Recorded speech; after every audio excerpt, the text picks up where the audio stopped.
Hi everyone. ఒక్కొక్కసారి blouse మొత్తం stitching చేసిన తర్వాత ఫ్రంట్ సైడ్లో క్లాత్ సాగడం వల్ల కానీ లేదా హ్యాండ్స్కి సైడ్ జాయింట్స్ వేసినప్పుడు ఆ క్లాత్ అనేది ఎక్కువ తక్కువగా ఉండడం వల్ల కానీ ఫ్రంట్ పార్ట్లో ఎక్కువ క్లాత్ అనేది మిగిలిపోతూ ఉంటుంది అప్పుడప్పుడు.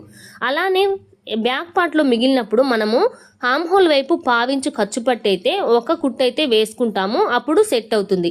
అదేవిధంగా ఫ్రంట్ పార్ట్లో మిగిలినప్పుడు కూడా ఆమ్ హోల్కే ఒక స్టిచ్ అనేది వేసుకోవాలా. అలా వేసినప్పుడు ఆమ్ హోల్ ఏమైనా టైట్ అవుతుందా అనే డౌట్ వచ్చినప్పుడు ఈ టిప్ అయితే ఫాలో అవ్వండి.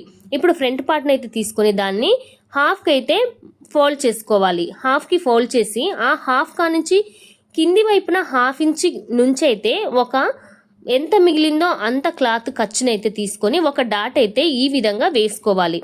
స్ట్రైట్గా కాకుండా పై వైపుకి వచ్చేలా క్రాస్గా అయితే ఈ డాట్ వేసుకుంటే ఫిట్టింగ్ పర్ఫెక్ట్గా ఉంటుంది.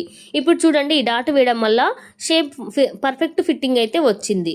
ఇప్పుడు చూడండి ఎంత క్లాత్ సరిపోయిందో చూద్దాము. పర్ఫెక్ట్గా సరిపోయింది. ఇప్పుడు క్లాత్ అనేది హెచ్చు తక్కువలు లేకుండా. ఇలా ఈ టిప్ అయితే మీకు నచ్చినట్టయితే మన ఛానల్ని సబ్స్క్రైబ్ చేసుకోండి, లైక్ చేయండి, కామెంట్ చేయండి, మీ ఫ్రెండ్స్కి మన ఛానల్ని షేర్ చేయండి. ఇప్పుడు ఒక ఫిట్టింగ్ కుట్ అయితే వేసి మీకు చూపిస్తాను. ఇలా స్టిచ్ యాజ్ ఇట్ ఈస్గా వేసుకున్న తర్వాత రివర్స్ చేసి మనం ఒకసారి అయితే చెక్ చేసుకుందాం. ఇప్పుడు ఇలా రివర్స్ చేసిన తర్వాత చూడండి, ప్లస్ గుర్తు ఎంత నీట్గా వచ్చింది. హెచ్చు తగ్గులు లేకుండా క్లాత్ అయితే పర్ఫెక్ట్గా సరిపోయింది. షేప్ కూడా పర్ఫెక్ట్గా ఉంది.